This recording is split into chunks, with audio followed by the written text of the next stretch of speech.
Me toca dar la bienvenida, pero es la despedida, ¿no? Tenía que haber venido esta mañana, pero me han puesto una reunión de cierta importancia para la casa.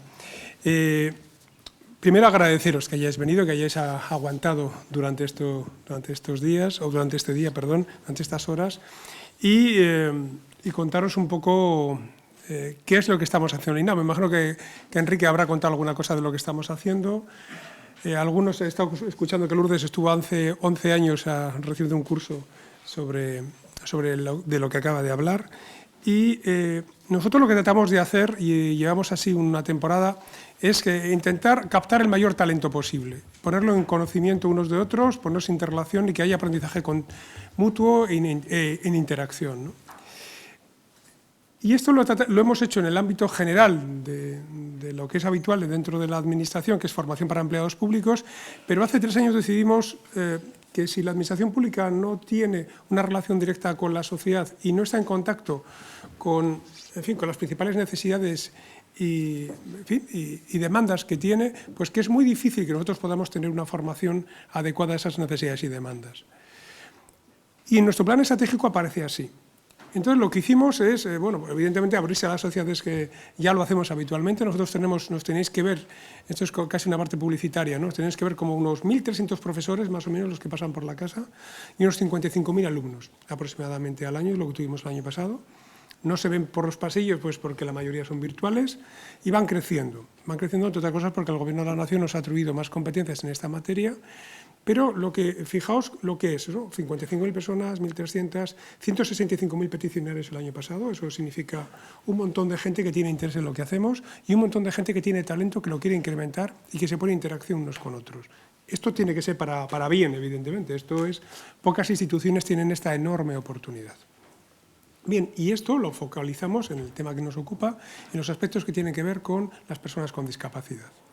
Primero, porque hay personas con discapacidad en la Administración pública. Segundo, y quizás para nosotros con una obligación mucho mayor, porque nosotros seleccionamos a personas con discapacidad en esta casa, en el Instituto Nacional de Administración Pública.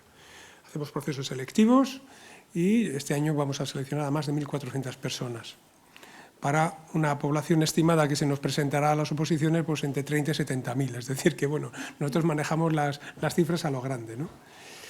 Y este tipo de responsabilidades nos llevan a reflexionar sobre la realidad. Difícilmente puedes aportar la realidad si no la conoces. Y alguien puede decir, esto parece que es obvio. Pues es un reto. Mirad a ver si podemos saber cuántas personas con discapacidad hay en la Administración pública. Y no lo sabemos. No lo sabemos. Sí que sabemos a cuántas personas seleccionamos, pero evidentemente cuántas se han seleccionado en los últimos 30 años, eso lo sabemos. Pero no sabemos cuántas personas tienen discapacidad sobrevenida, no lo sabemos. Ni de qué tipo, tampoco lo sabemos, salvo que se hayan canalizado a través de los planes de promoción social o de acción social que tengamos en la casa o en las distintas administraciones, distintos departamentos y administraciones. Pero es muy difícil compartir la información. Eso nos llevó a plantearnos que, junto con otras reflexiones que tienen que ver cómo captar ese mejor talento y cómo debe ser una administración representativa en la sociedad. Y tiene que ver con preguntas en negativo, ¿cuánto talento estamos dispuestos a perder? Sería la primera pregunta.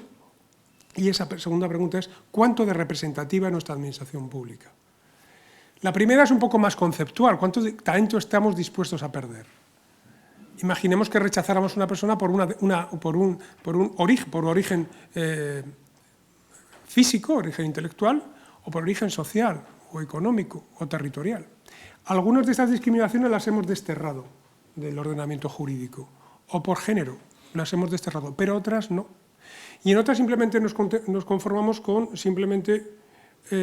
establecer los cauces de cuotas o de cupos para poder favorecer a un tipo de colectivos. Pero aún y todo, esto, cuando nos ponemos a trabajarlo a fondo, nos damos cuenta que surgen una serie de problemas. Por ejemplo, no cubrimos el 30% de las plazas para personas con discapacidad. ¿No las cubrimos? Esto no sucede en el resto de las oposiciones. No voy a profundizar, que sí que lo hacemos, lógicamente, en el libro blanco que estamos a punto de sacar. Y eso es lo que nos llevó a plantearnos, primero, conocer la realidad, ver qué medidas podemos adoptar para mejorarla y ver cómo lo integramos en un conjunto de propuestas que tienen que ver no solo con la reforma para las personas con discapacidad, sino el conjunto de las administraciones públicas. Eso es el libro blanco, más o menos. Es acceso a personas con discapacidad y también, digamos, la manera en que las personas que están dentro de la administración con estas limitaciones pueden prosperar, pueden mejorar y pueden compartir su talento. Y pueden enriquecerse y enriquecernos a todos. Y pueden representar a una sociedad donde el 8% de las personas tienen algún tipo de limitación. El 8% de la sociedad española. Es aproximadamente, tengo la cifra por aquí, esa es la cifra que nos dieron, de los datos, 3.847.900 personas, de las cuales 1.620.000 tienen menos de 65 años.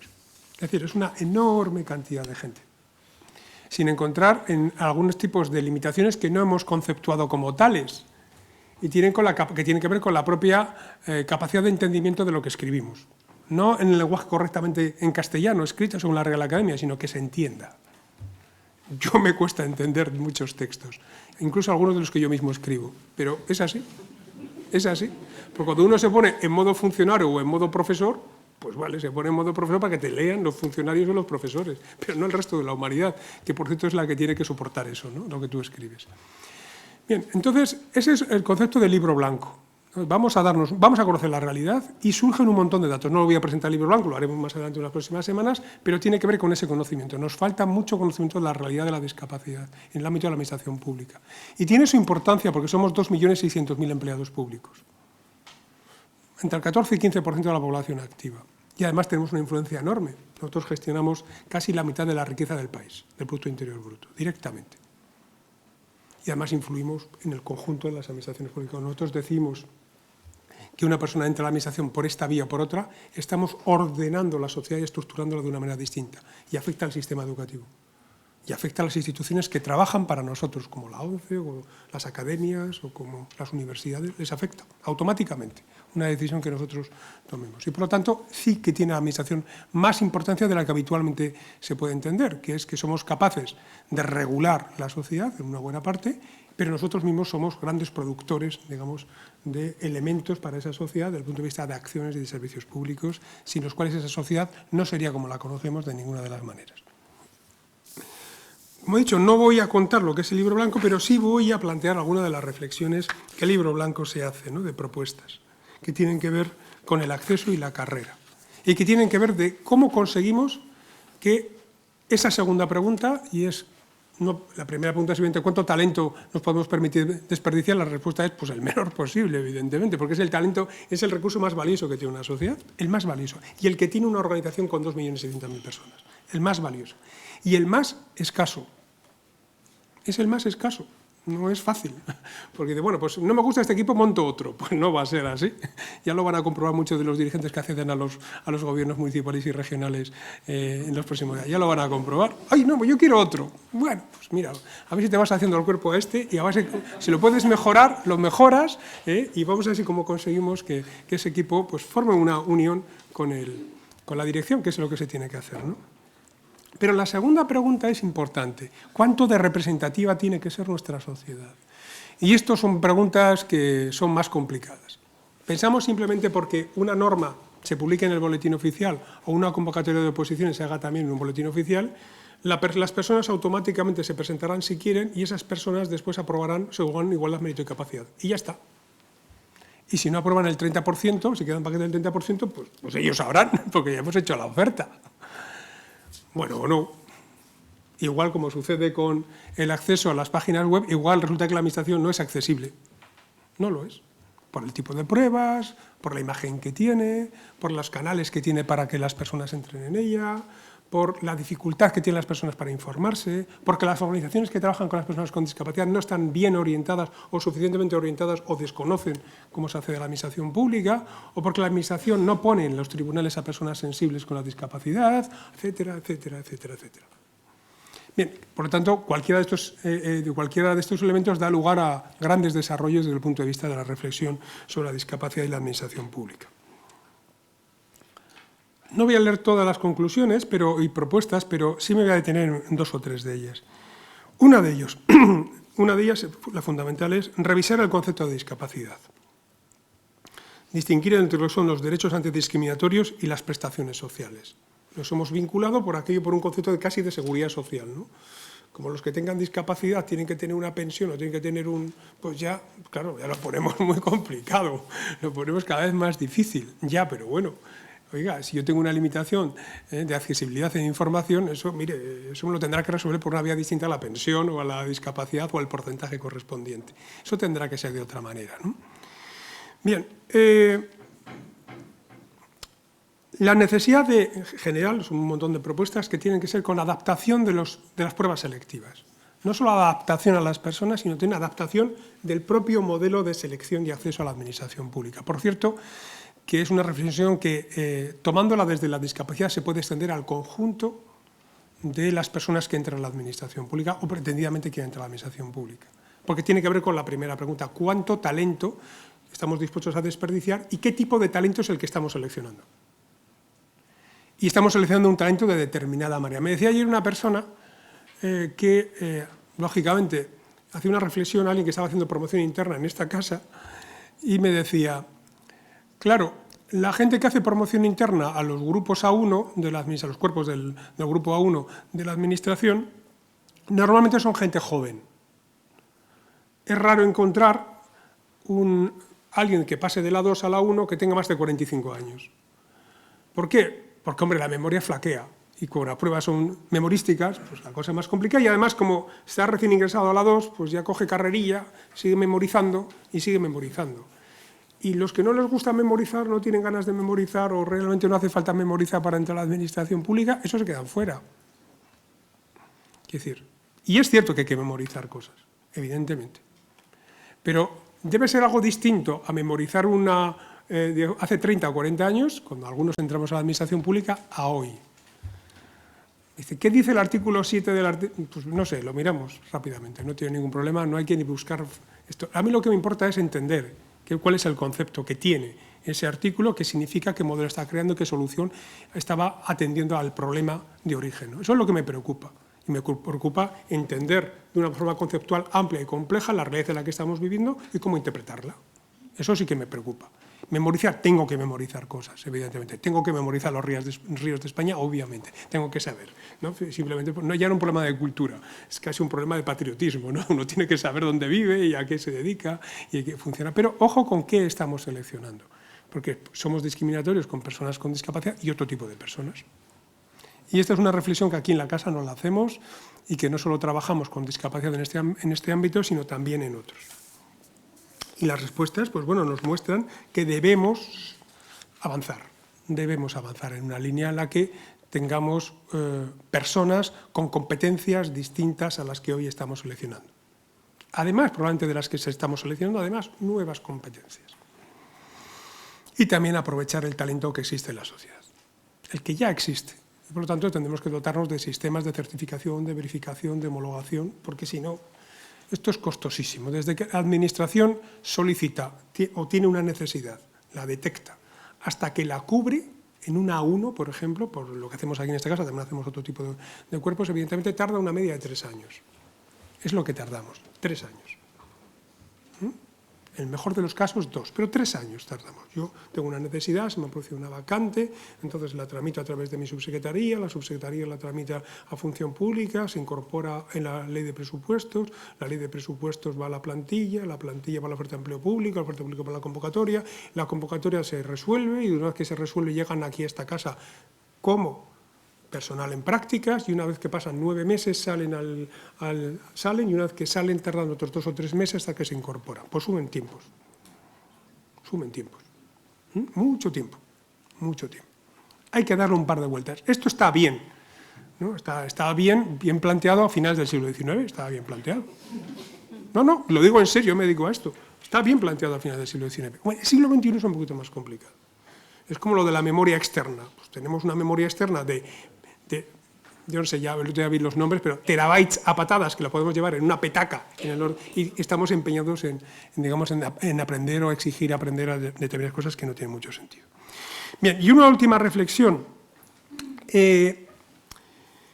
Necesitamos también que una vez que las personas estén dentro de la administración, que tengan discapacidad, y no solo las personas que tengan discapacidad, sino el resto de las personas, garantizarles una carrera. El otro día me decía alguien también que era curioso decir, nosotros la verdad que somos absolutamente exquisitos en las pruebas selectivas, en los cursos de formación, en todo el proceso. Es realmente enormemente costoso, como solo se puede saber si se trabaja en esta casa o en casas similares. Enormemente costoso. Ahora sí, una vez que se entra en el sistema, nos desentendemos. Y dices, oiga, ¿y esa persona que entró en el sistema de acuerdo con un temario de oposición y con una enseñanza formal, qué ha sido de esa persona?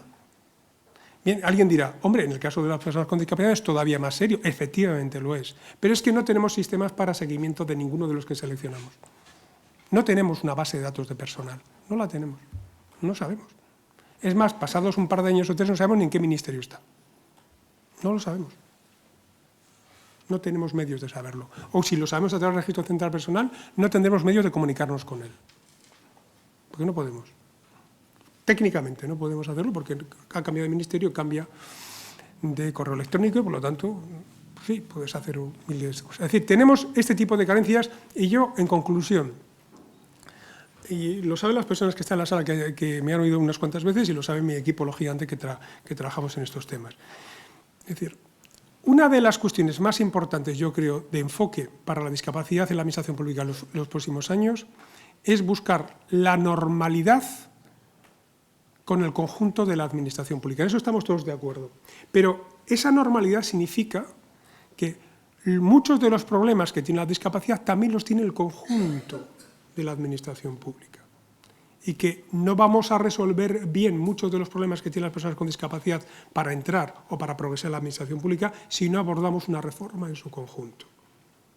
Es decir, tenemos que superar la era, es decir, digamos, la era de los cupos o de las cuotas, porque eso es una era que además de que produce un índice de satisfacción del 70% solo, porque un 30% queda fuera, los principales problemas que nosotros hemos detectado, que está en el libro blanco, tienen que ver con problemas estructurales del propio sistema general de la administración pública.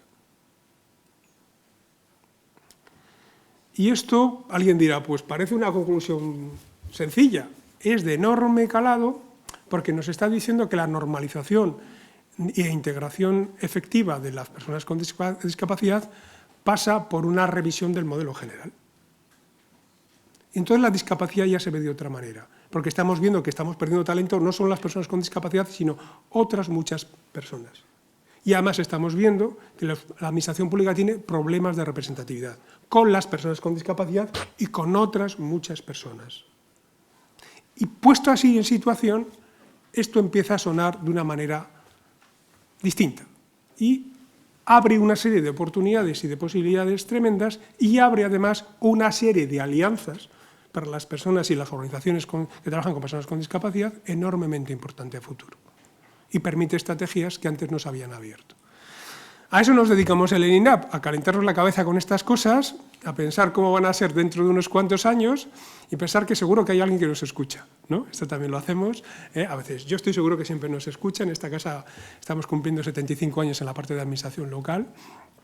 Hemos sobrevivido a unas cuantas batallas en estos últimos años y la última que teníamos parece que también vamos a sobrevivirla después de unos cuantos follones que hemos tenido estas últimas semanas, ¿no? Agradeceros de nuevo vuestra asistencia, tratar de transmitiros de que aquí, al otro lado de la administración, o del otro lado de las personas que seleccionamos, nos quedamos a la formación, pues que queremos ponerle rostro y corazón a los problemas que tenéis las personas con discapacidad, las personas que trabajáis para las personas con discapacidad, y que quizás la mejor manera de ver todo este tipo de cuestiones es verla desde la perspectiva que he tratado de decirlo. No digo porque lo haya dicho yo, sino porque bueno, esto ha sido un proceso de varios años trabajando en este tema y que tiene que ver de qué manera podemos mejorar el funcionamiento de la administración pública, de qué manera podemos captar el mejor talento y de qué manera podemos fortalecer nuestras instituciones. Unas instituciones más inclusivas, más abiertas y más representativas son instituciones donde los ciudadanos tienen más confianza, son mejor aceptadas, tienen mayor legitimidad y pueden ejercer las funciones que tienen asignadas por el conjunto de la sociedad. Es decir, que abriéndonos a las personas con discapacidad se nos facilita el trabajo. O sea que, como habéis visto, lo hacemos por puro egoísmo. Muchísimas gracias.